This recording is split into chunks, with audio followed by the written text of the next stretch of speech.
We do have to think about what can you do to keep people motivated, and what can you do to keep people engaged at a time when things are really tough. And as you say, the outlook, it's not like it looks more positive for the coming 4 years either. So we've just got to kind of try and do our best in difficult circumstances. Yeah, I mean, I can't imagine the government cutting too much of the CPS, because at the end of the day, crime is still high, yeah, and it's rising in some areas, and so you're going to need the infrastructure to prosecute the cases. Absolutely, Yeah. absolutely. Let's hope so. Let's hope you're right. Well, is crime rising in general, or is it? Well, I mean, we always get these figures of less crime. Yeah, I mean, I that's think the governments are saying that. Yeah. Each government. yeah, but don't forget, a lot of people, if it's a minor, I think they don't even report it. I mean, I had my sat-nav stolen from my car a couple of weeks ago, and I didn't even bother reporting it, because maybe I should, but you know. Yeah, no, I think you're right. I sort of, I think there's a lot of things that do go unreported. I think by and large. And if you're listening, shame on you. I know who you are. Yeah, go on. Well, can I say that to the person who sort of managed to get into my car the other day and took my iPod Shuffle? Really? Yeah. And also my Liverpool water bottle. That's all they got away with. But okay. Let's smash the window. no, managed to. I think you can get these devices now that somehow override the central locking really? system. So. And they managed to open the door, or Yeah. really? Yeah. Oh, So I mean, I suppose the message to your listeners is treat your car as if it's a cupboard that anyone can open. So don't leave anything valuable in your car. And on a serious note, there are clearly these devices out there that mean that people can just somehow kind of override the lock and just open the door as if. Yeah, I can't understand how they nicked the sat-nav, but I think I might have left the door open for a couple of minutes, but I don't know, I'm still talking. Well, I certainly didn't do that, and but so, you know. But getting back to the crime figures, I think certainly the police would say they're coming down, but it is a complicated picture. It depends on how you record things, what you record, and it's a complex one. One of the things I thought was coming down was sort of car theft. The cars, you know, because they've been made harder to actually drive away with chips. That's right, and I think that's absolutely right, and I think they have made it harder. So interestingly, with my experience the other day, obviously the best they could do is just open it and see if there was anything worth taking. We don't get many joyriders now that you used to 10, 20 years ago. But they couldn't drive it away. No. So perhaps that's the next technological advance. Let's hope not. The criminals. Well, I think what's great is the industry is always, as well, trying to look at, well, how can we make things more safe and secure as well. So I think it's, and I think when you see what's happened about cars and how they are much safer than they used to be, it's a really good example of crime prevention. So I think it's just the society we live in. I mean, I imported a Japanese car a few years back, and I had to have these category 3 alarm put in as part of the, European regulations. But the reason for that is because in Japan, people don't nick cars. People slag the Japanese off, and I know they did some bad things in the Second World War and everything. But they just had the big tsunami last year, earthquake, and they were patiently queuing, for their belongings. If it happened here, you bet your bottom dollar they'd be rummaging through all the rubbish and trying to nick things out of all the buildings and everything. But in Japan, they don't nick cars. So when I imported that car from Japan, it didn't need an alarm in Japan. But because we live in a society where people think, oh, if it's worth nicking, just get it. It's just I had a car stolen from my house, worth about £400. Yeah. I know. How long ago was the society we live in? About 3 months ago. Yeah, because I remember, being an old timer, remember when I had a Citroen Diane, and this was one with a felt rollback roof, and there was never any problem. I mean, I've sometimes forgot to lock it. Mine, not that you really lock it. It's one of those cars. It's easy to open as anything, but I think there was never a problem. But this was obviously, 80s and 70s, that sort of period. People didn't tend to break into cars. And in my day, people used to say, is it true? Because you're both from the sort of that period. 50s and 60s, or like they say that people didn't used to sort of, you could leave your door open. You could, Yeah, you could leave your front door open in the street. Yeah. You could leave your Yeah. front door open.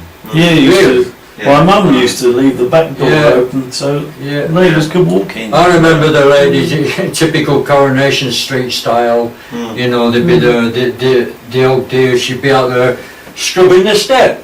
Yeah. You know, putting that brown stuff on it, whatever it was. All the door, every single door was open. Mm. Now, Yeah. Baljit, while you're here, Yes. Roy was going to just briefly mention a case that his friend of mine was involved in. I don't know if that's okay, just get your feedback on it. Is that alright? Is that a live case? Is it a live case, Roy?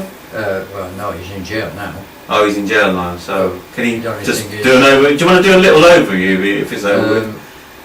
Basically, It was on this programme, they did have come on this programme. They did, the kids Talk did. It's a about- very unusual case because it's very bizarre because I've never known a case where the kids, there's 4 kids, right, Asian, right, Indian, where they hate their mother so much. It's not a stepmother or anything, like I had a stepmother from Mel, but you know, it's their own mother. And they're siding with the father, and anyway, nobody's believed them. The CPS hasn't believed them, the judge hasn't believed them, and the father's been jailed. But anyway, you go ahead, because you know the case better than me. I don't know. yeah, I first met this family when this lady had like a farm setting, and she was good to me when I was a bit skinny. She let me stay there, and then I did bits of work for her, and that's how I got introduced to her and her family. And I saw these kids as they was growing up from like little ones, you know, and these cases go on for a long, long time, don't they? And what had happened was that the kids was with the mother and the father, and Speak up a bit, Roy. if you the can. wife the wife accused the husband of rape. The kids didn't want to stay. The kids didn't want to stay. So because the kids didn't want to stay, she accused the husband of rape. So in the end, he's got jail and he's got life. And I can't explain it. I can't explain it. Mm. Well, yeah, I mean, it's from what I know of it, because I had them in the studio a few months ago, the kids, talking about the case, and they're trying to get their father out of jail. And the things that they were alluding to was that, well, you know, one of the local police officer women Oh, there was a lot of also something involved going on. in the sort of little,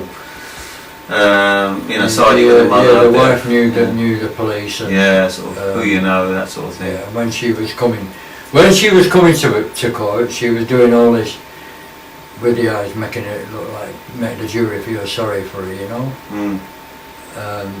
And the husband couldn't have done anything anyway because he had a bad back. He couldn't do the things that she was saying.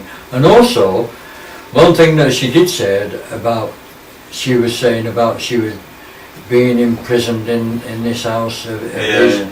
And I actually gone to that house, and she was free as a daisy. She walked around the house she wanted. Mm. So that woman was telling a lot of lies, Mm. a lot of lies. But what? And the kids was getting abused. She was abusing the kids, and I saw marks on the kids. Mm. But she's obviously convinced the judge and the jury. Yeah. So Yeah. that's where we are. And But she's trying to get the lady that I know. I mean, she's trying to get her brother sort of nearer, because he's in the Isle of Wight prison. Isle of isn't Wight, he? yeah. She takes the kids down like every Saturday to see their father. Yeah, it's difficult for me to because Yeah. I don't know Of anything course, about yeah, this I know, case. I It's know. hard for me to comment This is on a that bizarre really. case. I mean, I just when they were in the studio to tell me about the case, I just found it really bizarre. You know, I couldn't think of any other way to describe it. But it's just a shame that it's, you know, you got 4 kids in that sort of situation, and the youngest at the time, I don't know when he went to jail, she was about 8 or 9 or Yeah. I don't know. Yeah. About 8 or 9 to about 13 or 14, so they were fairly young. They're all older now. Yeah. I think they're all over 16, aren't they? Apart from Yeah, one? one of them is 17, Yeah, yeah. 17. They're doing well at school and all that Oh, stuff, they're aren't in they? Yeah. school, yeah. So despite everything, Doing all that for the father, you know, Yeah, so yeah. they'll be proud. they're now living with their aunt, aren't they? So. Yeah. But what I suppose what it highlights is that there are perhaps minor cases where someone could actually fool the judge and the jury, you know. I mean, it must happen if it's happened. I mean, if it has happened in that case, you know what I mean? I mean, it's obviously, you know, anything is possible at the end of the day, and with some cases, you will have one person's word against another, and it does come down to credibility, and so it is an assessment of the facts by the jury under the sort of direction of the judge.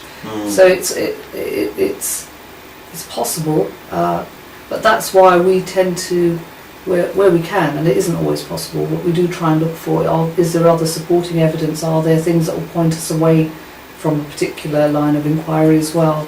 And so it comes back to saying that actually you need to be as rigorous as you can be, but the fact of the matter is sometimes you won't have a full picture of exactly what's happened, and you have to piece things together. In some cases you'll only have some circumstantial evidence, for example. I mean, you have to then be very, very careful where you don't have direct evidence, but these type of cases are very, very difficult, and I suppose there must be an element of real sort of divided loyalties there as well. It's very difficult in families when things like this happen, because in some respects it may be sometimes in these situations you don't know who to believe. No, that's right, yeah. But I mean, you know, like we talked about the rape cases and the fact that a lot of rapes don't get punished and taken to court or being prosecuted successfully for various reasons. Do you think in some instances, perhaps in this instance, obviously we don't know all the details of the case, where if someone, be it a man or a woman, uses their emotions, you know, they can sway the jury through their emotions? It's really difficult because we can't see or look into what the jury deliberations are. So what we won't be able to say in any given case is that this is what the jury really attached importance to, or this is what really swayed it. We can make assumptions about that. So we can make an assumption that because someone was emotional, that perhaps it swayed the jury. But in reality we don't always know, because it's a complicated picture. And I mean, it sounds like this woman is really clever. Sounds like that. I mean, you know, why aren't the kids with her? You know, makes you wonder, doesn't it? It's really, like I said, I certainly can't comment on that case because I don't really know the details about it. But I think it is right that obviously some people will make better witnesses than others, but then you've also got the advocates there who will test the account that's being given, whether that's a prosecution witness or a defence witness.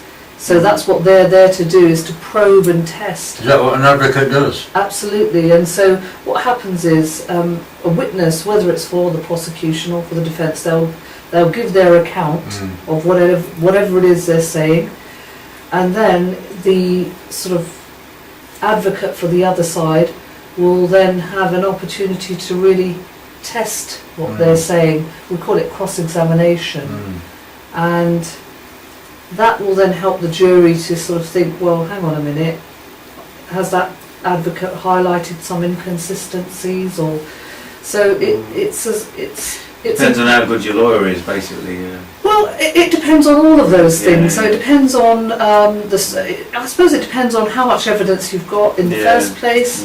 It depends on the witnesses. It depends on the quality of the advocacy. It then depends on probably the quality of the jurors. But that's an area that we can never really kind of get involved in, and we won't necessarily know, because some may pay more attention than others to what they need to do. It's hard to say, because they're sort of random people really selected. So it's a difficult area. But clearly, if there are, I mean, there clearly have been cases where cases have gone to the Court of Appeal and they have said that conviction is unsafe, and they've overturned it. Now they may say it's unsafe because of the way the trial was conducted, so they might order a retrial, or they may just say actually that evidence is no you Yeah. can't use that, and then the prosecution may say, well, if we can't use that, then we really haven't got a case. So that you know, there have been occasions where Well, that has happened. So people have been released after 15, 20 years. Yeah. You know. Was Yeah. it Birmingham 4 or Birmingham? Yeah. Birmingham Birmingham 6 6. and the Guildford 4. Guildford 4, yeah. Yeah. And what Some about of them didn't get released.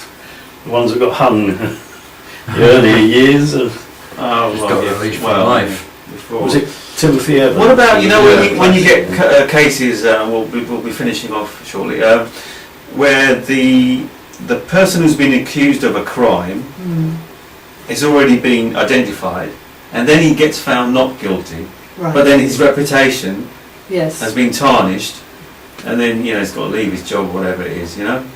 I What I'm talking about is the media. I mean, Yeah. what sort of links do you have with the media? Well, we do have sort of links with the media, not very sort of strong links, but what we do is obviously on the big cases they'll want to know, they might want quotes from us when the verdict comes in. On some really big cases they might say, actually, we would like to track this case so that we can do a longer, slower time programme, and we can enter into an agreement which means that they won't release any of the information that we share with them until the case is concluded. I suppose the overriding sort of priority for us is to make sure nothing is done in the media that might in any way adversely affect the fairness of that trial. However, once there is a verdict, then, you know, we do want to be quite open, and you know, actually, even if we don't get a conviction, there are some serious cases. So, for example, you mentioned the Harry Redknapp case.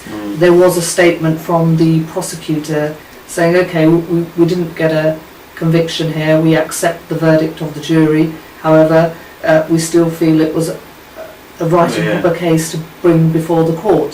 So we will do media work in terms of big cases and outcomes.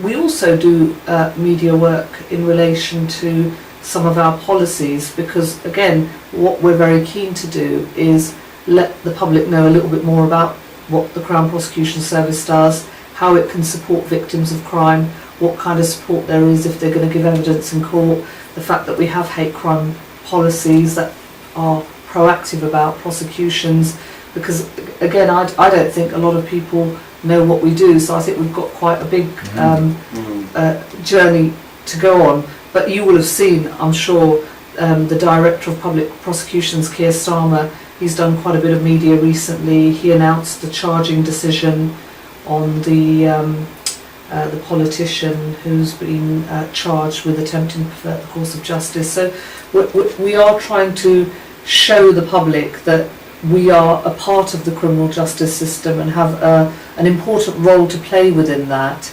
and to try and inform the public on some of the work that we're doing to improve prosecutions. So there's that sort of generic role, and then there's that very case-specific role as well, as far as the media is concerned.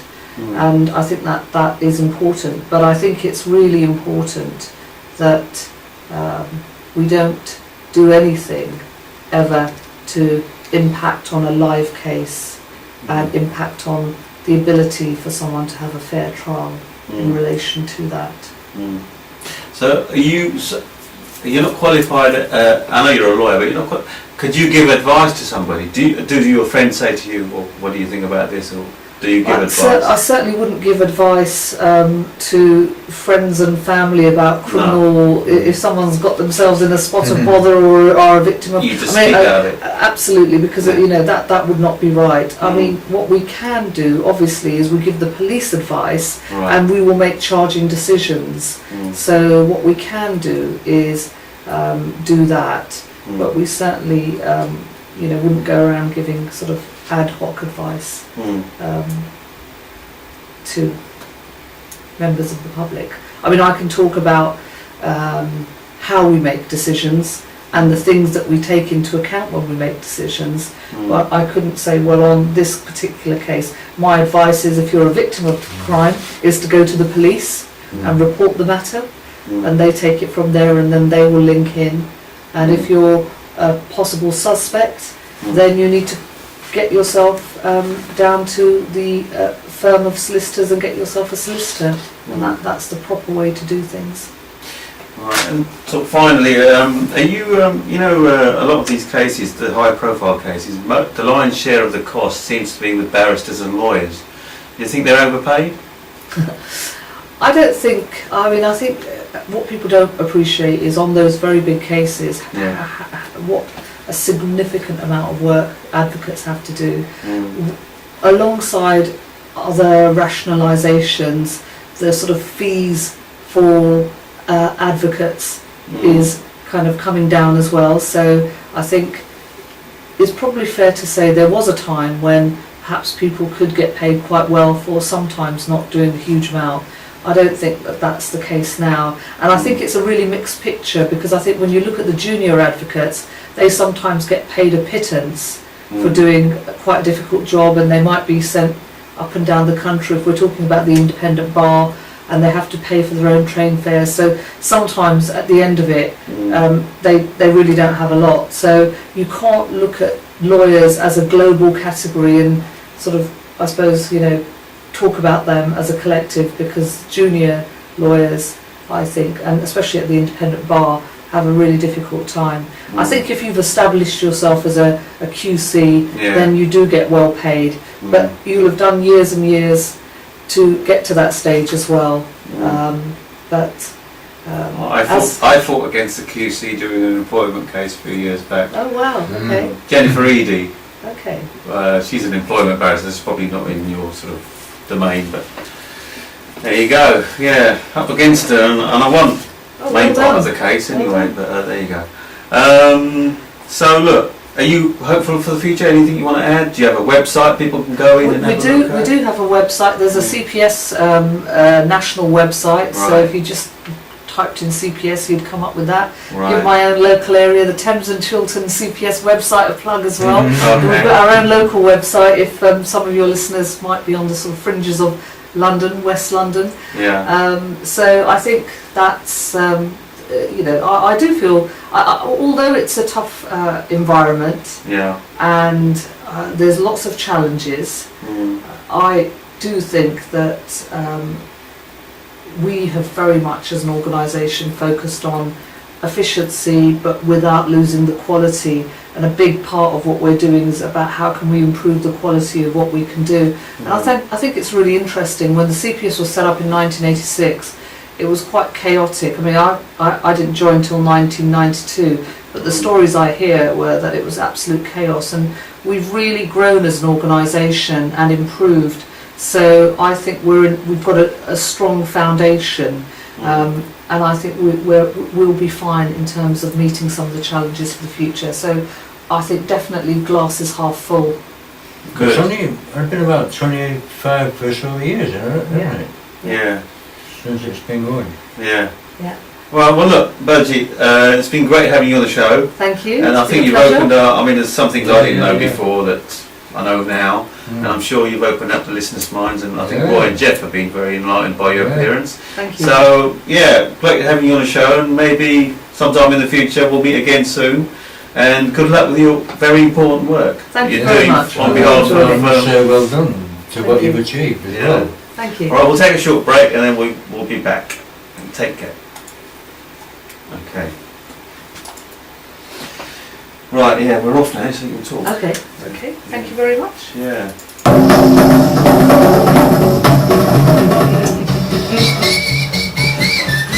Is this theme music or something? This is an advert break, yeah, theme music, yeah. So, still got the show to do, otherwise we could have had a coffee, but I know you've got to show off anyway. Yeah, yeah. But,